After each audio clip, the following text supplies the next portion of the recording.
By summer 1941, the USSR deployed roughly 3,576mm M1931 anti-aircraft cannons, one of history's largest medium anti-aircraft artillery concentrations.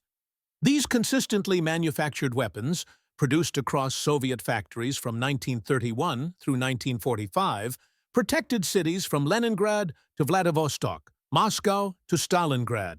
Each gun stretched nearly 4 meters long, weighed around 3,000 kilograms when positioned for firing, and served one essential function: eliminating enemy aircraft before they reached targets.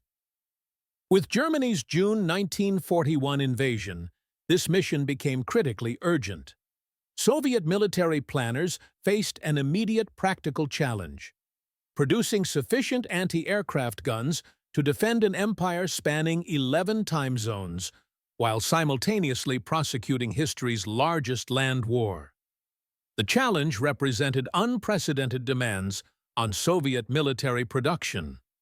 The Red Army had never confronted such overwhelming air defense equipment requirements.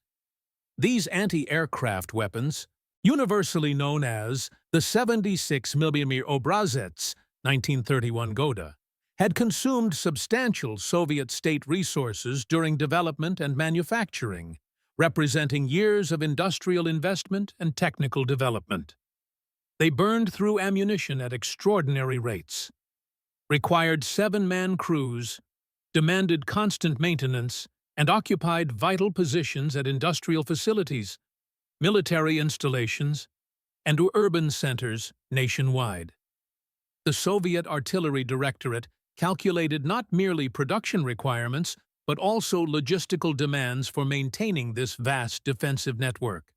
With wartime priorities claiming every available resource and German Luftwaffe raids intensifying, expanding the 70-cm gun inventory while maintaining existing weapons became an industrial necessity.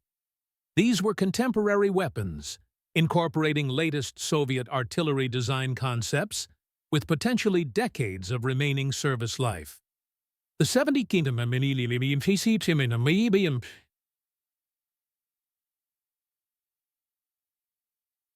aircraft cannon program represented the Soviet Union's response to growing military aviation threats during the late 1920s and early 1930s. Designed for greater effectiveness than earlier anti-aircraft weapons while remaining producible in Soviet factories, these guns could be manufactured using standardized components and mounted on wheeled carriages that avoided the complex hydraulic systems required for larger caliber weapons. Results proved remarkable. Soviet arsenals delivered these anti-aircraft guns faster than any previous artillery type, with some weapons progressing from casting to deployment in under 3 months. By war's conclusion, these guns had engaged thousands of German aircraft over Soviet territory while defending critical industrial centers, supply routes, and military concentrations across 2 continents. Their effectiveness rendered them valuable. Their numbers made them indispensable. The Soviet military-industrial complex had to balance new weapons production against existing gun maintenance, a calculation that shaped Soviet air defense for 2 decades. The 1941 to 1942 situation presented Soviet administrators with competing pressures. German air threats were immediate and devastating, with Luftwaffe bombers striking deep into Soviet territory. German aircraft technology advanced rapidly, with faster bombers and higher operational ceilings demanding more capable anti-aircraft systems. Simultaneously, Soviet industry was evacuating eastward, retooling for maximum weapons production, and attempting to maintain output of dozens of different weapon systems. The Red Army faced continuous decisions about which weapons deserved production priority, which existing systems would receive modernization, and which would continue with minimal modification. The 70 seats. For the anti-aircraft cannon itself represented refined but not revolutionary technology. The gun employed a semi-automatic breech mechanism, allowing sustained firing rates of approximately 12 rounds per minute. The mounting provided 360-degree traverse and elevation from -5 degrees to +82 degrees, enabling aircraft engagement throughout their approach profiles. The optical sights, while simpler than German or British equivalents, proved adequate for trained crews under combat conditions. Maximum effective ceiling reached approximately 9,000 meters, though practical engagement ranges were considerably lower. The weapon fired a 6.5 kilogram high-explosive projectile at 813 meters per second muzzle velocity, creating a lethal fragmentation radius sufficient to damage or destroy contemporary aircraft. This characteristic combination made the 76mm M1931 a capable if unspectacular weapon. It couldn't match the ceiling or rate of fire of larger 85mm guns that would supplement it later, but it far exceeded smaller 37mm automatic weapons capabilities. The gun occupied a middle position in Soviet air defense architecture, numerous enough to provide widespread coverage, yet powerful enough to pose serious threats to enemy aircraft. This balance between capability and producibility proved crucial during the desperate 1941 to 1943 years. By December 1941, Soviet factories had accelerated production despite evacuation and reorganization chaos. Approximately 400 new 76mm M1931 guns entered service monthly, distributed across both active fronts and rear area defenses. Factory workers, many women and teenagers replacing men sent to the front, maintained production through bitter winter conditions and material shortages. The guns they produced went directly into action, often within days of leaving factory floors. Quality control suffered under these pressures, but Soviet doctrine emphasized quantity over perfection. A gun with minor defects that could still fire proved infinitely more valuable than perfect specifications in quality inspector reports. Defensive position selection began immediately, with artillery officers evaluating each critical facility's vulnerability and determining optimal gun placement. The Soviet approach to deploying the 76mm M1931 differed markedly from Western Allied powers' employment of medium anti-aircraft guns. Soviets concentrated weapons around point targets rather than creating area defense networks. This reflected both tactical doctrine and practical limitations. Soviet guns lacked the sophisticated fire control systems and integrated radar Western allies were developing. Instead, the Red Army relied on visual observation, sound detection, and simple mechanical predictors to direct fire. This meant guns needed positioning close to assigned targets, creating dense defensive rings around factories, rail yards, and command facilities. Guns selected for frontline deployment represented whatever could be moved quickly and positioned effectively. The Red Army prioritized mobility within defensive zones over long-range transportation, mounting guns on simple wheeled carriages that soldier teams or horses could reposition. By mid-1942, approximately 4,200 6mm M1931 guns served in active positions, distributed primarily along approaches to Moscow, Leningrad, and the Caucasus industrial regions. These weapons provided continuous coverage, firing thousands of rounds during German air raids. Their crews, mixing regular Army personnel and local defense volunteers, maintained guns under combat conditions, while planners debated modernization programs. The anti-aircraft defense program demonstrated both impressive coordination and necessary improvisation. Gun crews operated under conditions far removed from peacetime training standards. Ammunition supply was irregular, with shortages forcing crews to conserve rounds except during actual attacks. Spare parts were scarce. leading to field-expedient repairs using whatever materials crews could scavenge. Communication systems were primitive, with many batteries relying on telephone lines or even messengers to receive raid warnings. Despite these limitations, the 76mm guns remained effective throughout the war, their presence forcing German aircraft to higher altitudes and reducing bombing accuracy. The disposal question never arose for Soviet 76mm M1930 guns as it did for American destroyer escorts. These weapons remained in service throughout the war and into the post-war period. Unlike naval vessels, artillery pieces required minimal maintenance when stored and occupied little valuable space. The Soviet military simply retained every gun produced, warehousing older examples while newer models entered service. This accumulation created enormous artillery parks across the Soviet Union, with thousands of weapons held in reserve against future conflicts. Foreign military assistance provided some 70mm M31 guns to Soviet allies, though in far smaller numbers than American naval transfers. Approximately 300 guns went to various communist resistance movements in Eastern Europe during 1944 to 1945, serving as both practical weapons and symbols of Soviet support. After the war, small numbers transferred to newly established communist governments in Poland, Yugoslavia, and China, where they supplemented local air defense forces. These transfers served multiple purposes: disposing of older weapons, equipping friendly nations, and spreading Soviet military doctrine throughout the expanding communist bloc. The technological limitations of the 76mm M1931 became increasingly apparent as aviation advanced. By 1943, newer German aircraft operated at altitudes beyond the gun's effective range. Soviet industry responded by expanding A5mm gun production with better performance.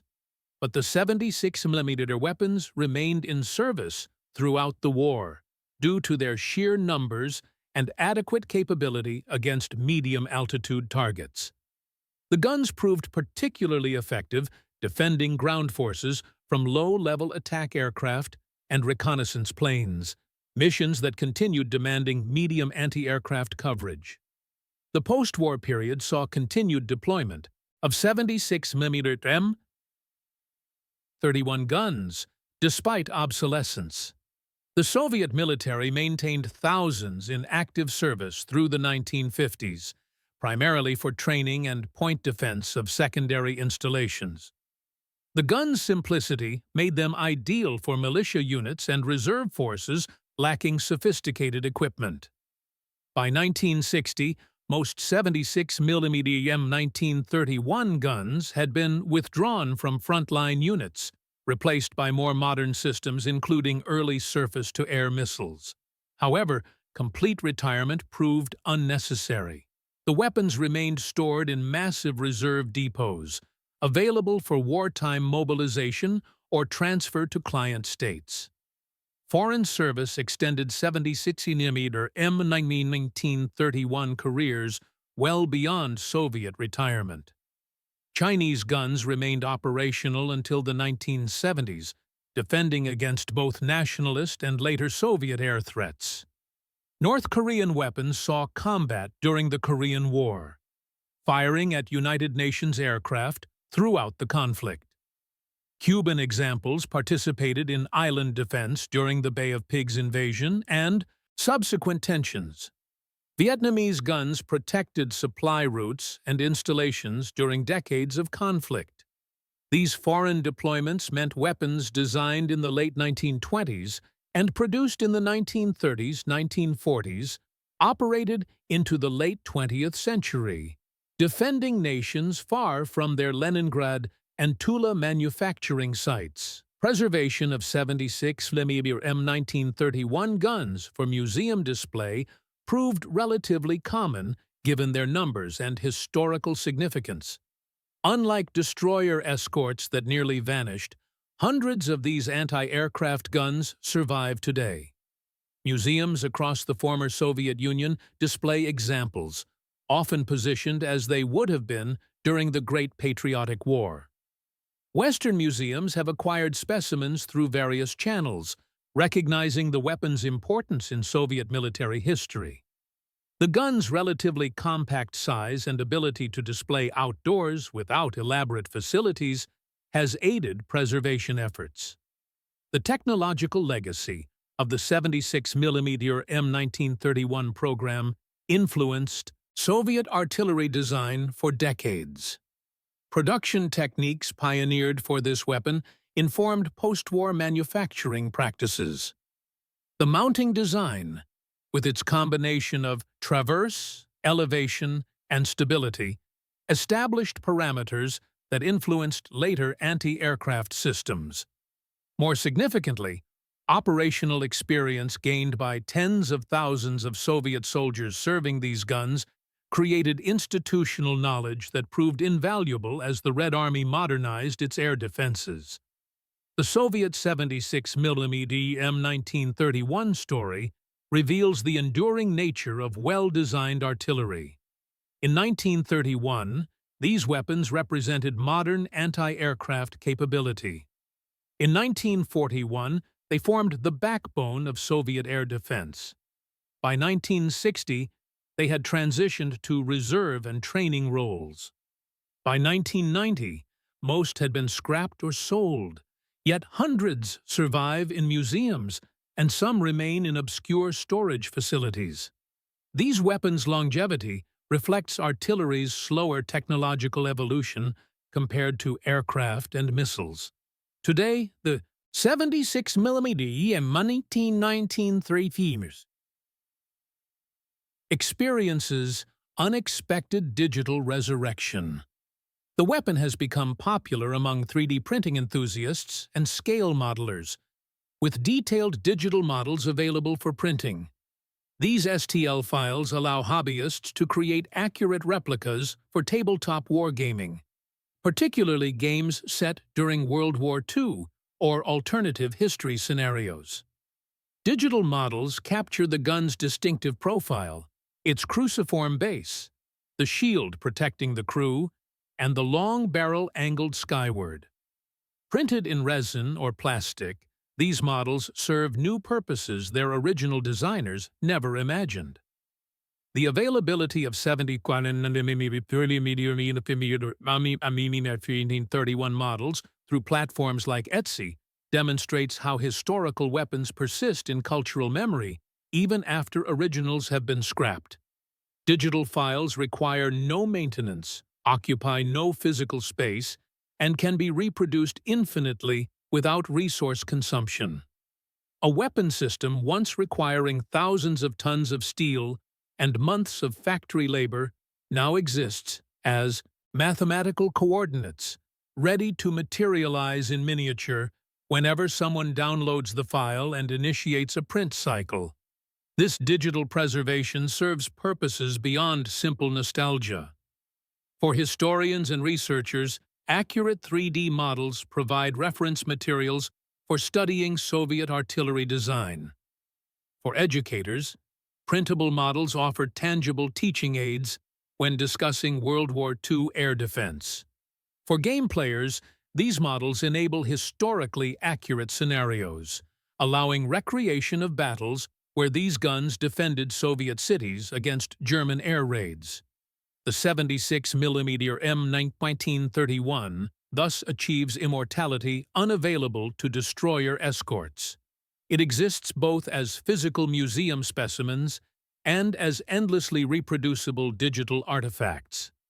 Standing before a museum's 76mm M1931 or examining a freshly printed model, one confronts questions about preservation and memory.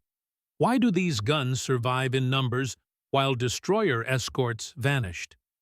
Part of the answer lies in physical differences. Artillery occupies less space than ships and requires less maintenance. Part lies in production numbers. The Soviets made tens of thousands of these guns, ensuring some would survive through sheer statistical probability. Part lies in cultural factors. Soviet and Russian military culture emphasized preserving weapons as monuments to victory in the Great Patriotic War. The mathematical reality differs starkly from destroyer escorts, where 563 vessels reduced to one survivor represents 99.8% attrition. Perhaps 30,000 76mm M1931 guns reduced to several hundred survivors represents 99% attrition. Yet absolute numbers tell a different story. The destroyer escort's near-complete elimination occurred through deliberate economic decisions.